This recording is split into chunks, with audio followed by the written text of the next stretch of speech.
back to Bits and Bobs. In today's video I'll be discussing the history of the British penny, or that is to say the history of the copper/brass, any pennies that aren't silver, so none of the earlier hammered pennies, any silver pennies, even Maundy pennies for instance, none of that, just the non-silver pennies.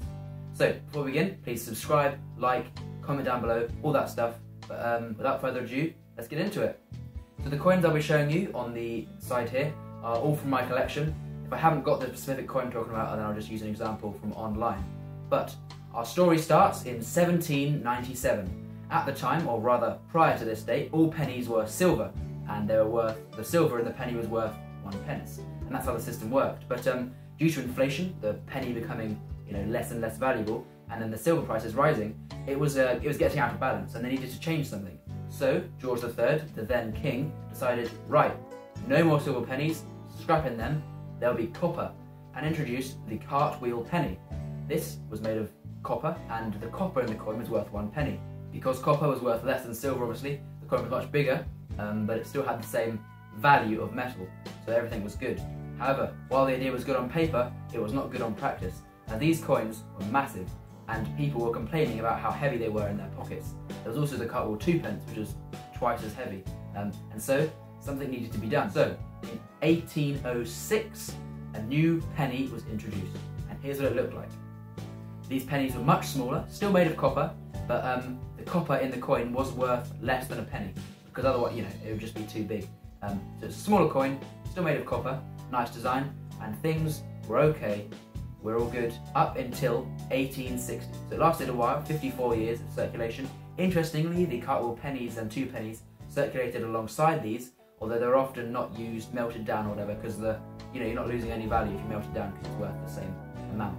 But in 1860, copper was just too high, and they had to change things up once again. So they turned to brass. In 1860, you may be familiar with this type of coin, the pre-decimal penny was introduced. It was still rather large in diameter, but much, much thinner and more lightweight, because brass is a harder metal, less malleable. So it's fine for people's pockets and stuff.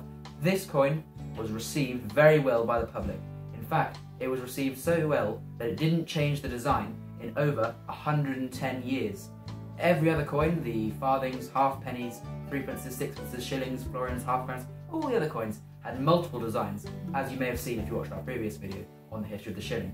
But this penny here didn't change. Only the monarch, obviously, on the back and different portraits changed throughout the whole entire mintage of this penny.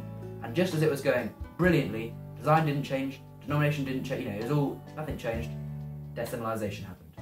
In 1971, February the 14th, they scrapped all the pre-decimal coins. Now you might be thinking, well, why didn't they just carry on using these pennies? Because the penny was the denomination used in decimal currency, and that would have been the case. However, they wanted the copper, well, I say copper, they're still brass, but the coppers, as we know them, the brown coins, to be able to be weighed and count the amount. Back in pre-decimal times, any silver coins, that is to say the 3pence, 6pence, shilling, florin, half crown and crown, because they were their silver value, you could get a mixture in any quantity, any amounts of each one, a massive bag full of silver coins, weigh them, and that's £10, 5 shillings and 12 pence. 12 pence would be another shilling, but we don't need to go. And they wanted to do that for the new pennies, half pennies and 2 pences. So, as you can imagine, these pre-decimal pennies being quite big, the 2 pence would have to be twice as big, and that just wouldn't happen. So they had to kick it out and get in the new penny. This is the new penny that was released in 1971, the decimal halfpenny being half the weight, and the 2 pence being the one we still know today, twice the weight of that, twice the size. So far in the history of this coin, there's been 3 designs. Firstly, from 1971, its release, to 1983, it said new pence on it, because they were the new, it was new decimal money. But in 1983, it got changed to 1 pence, because they weren't really new anymore. Then, in 1992, another change happened, not to the design, but to the alloy, to the metal. It was no longer brass, that was again too expensive, and it became copper-plated steel. So the copper's back on the pennies, hooray, but the actual penny is steel, just copper-plated.